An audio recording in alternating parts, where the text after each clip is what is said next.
Hello friends, welcome to अपनी बात।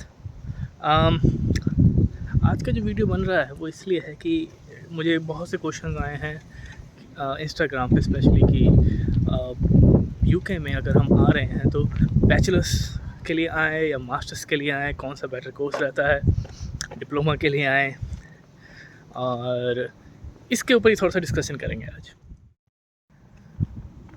Weather आज बहुत अच्छा है फ्रेंड्स, सो इसीलिए मैंने लगा कि एक्चुअली बाहर बनाते हैं वीडियो।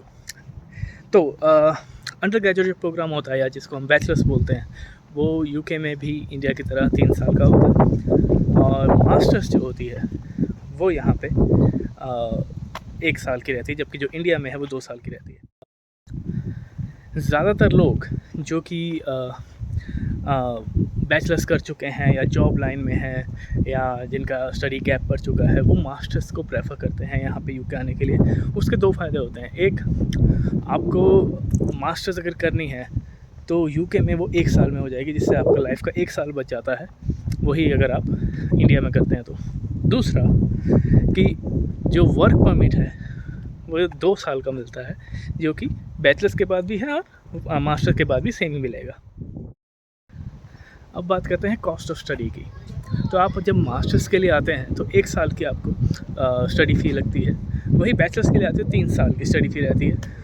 और 1 साल की अगर आप नॉर्मल ऑन एवरेज लेके चलो तो 10,000 to 12,000 या 13,000 पाउंड तक जा सकती है, depending upon your course and depending upon the university.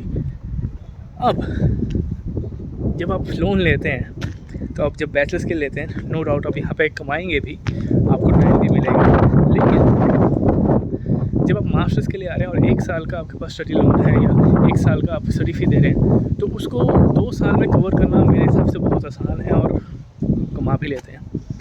लेकिन जब 3 साल का वही आपका 36,000 के अराउंड 36,000 पाउंड्स के अराउंड हो जाता है, तो वो 2 साल के PSW में उसको अचीव करना थोड़ा मुश्किल है मेरे हिसाब से। अचीवेबल है क्योंकि आप साथ साथ भी काम करते हैं, बट स्टिल तो उस हिसाब से मेरे को लगता है मास्टर्स कोर्स बेटर रहता है।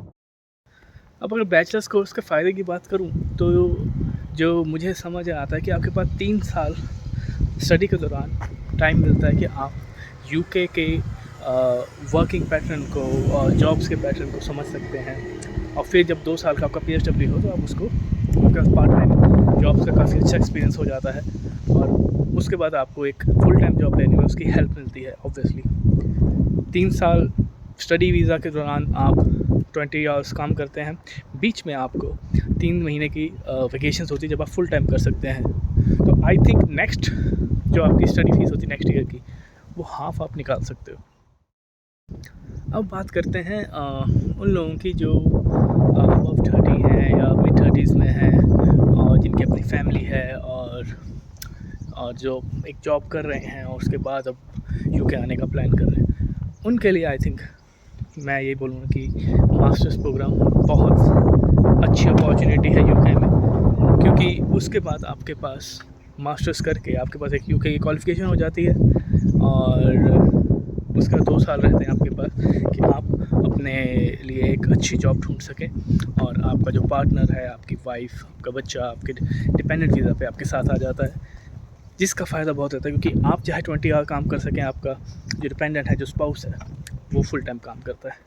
और उसके बाद आपके पास काफ़ी टाइम होता है कि आप एक स्पॉन्सर्ड जॉब ढूंढ सकें, और क्योंकि आपके पास डबल चांस रहते हैं, या आपको स्पॉन्सर्ड जॉब मिल जाए या आपके स्पाउस का स्पॉन्सर्ड जॉब मिल जाए, तो दोनों ही केस में आई थिंक आपके लिए वो बहुत ही बेनिफिशियल रहता है। मेरा ये सब कहने का मतलब मैं डिमोरलाइज़ किसी को नहीं करना चाहता हूँ कि आप +2 के बाद यूके ना हो। मैं बस आपको बताना चाहता हूँ कि यूके में अगर आप +2 के बाद आते हैं तो 3 साल का जो कोर्स है उसके फ़ायदे ये हैं कि आपको एक्सपोजर मिलता है यूके का, यूके की लाइफ का, यूके के जॉब पैटर्न का, यूके के वर्क लाइफ का, स्टडी लाइफ का, और यूके में कैसे रहना है उसके लिए आपको ज़्यादा टाइम मिलता है, यहाँ पर एडजस्ट होने के लिए आपको ज़्यादा टाइम मिलता है। उसका प्रॉब्लम मैक्सिमम जो मुझे लगती है वो ये है, जो फाइनेंशियल स्ट्रेस रहता है स्टूडेंट्स के ऊपर, वो मुझे लगता है कि एक थोड़ा प्रॉब्लम वाले काम रहता है। बाकी it's good, it depends upon you. अगर आपको लगता है आप वो फाइनेंशियली उतने स्ट्रॉन्ग है, क्योंकि कुछ लोग फाइनेंशियली स्ट्रॉन्ग होते हैं तो दैट डजंट, उनके लिए कोई मैटर नहीं होता है, अलर्ट रहें। तो फ्रेंड्स, ये थी वीडियो जो मैं सोचता था कि एक बैचलर्स और मास्टर कोर्स में आपको कौन सा कोर्स ज़्यादा आपके लाइफ के हिसाब से, आपके फैमिली के हिसाब से आपके लिए ज़्यादा सही रहेगा। फिर भी अगर आपके कोई क्वेश्चंस हैं तो आप मुझे इंस्टाग्राम पे मैसेज कीजिए, शेयर कीजिए वीडियो को और लाइक कीजिए, और मुझे ज़रूर बताएं आपको ये वीडियो कैसी लगी। Thank you.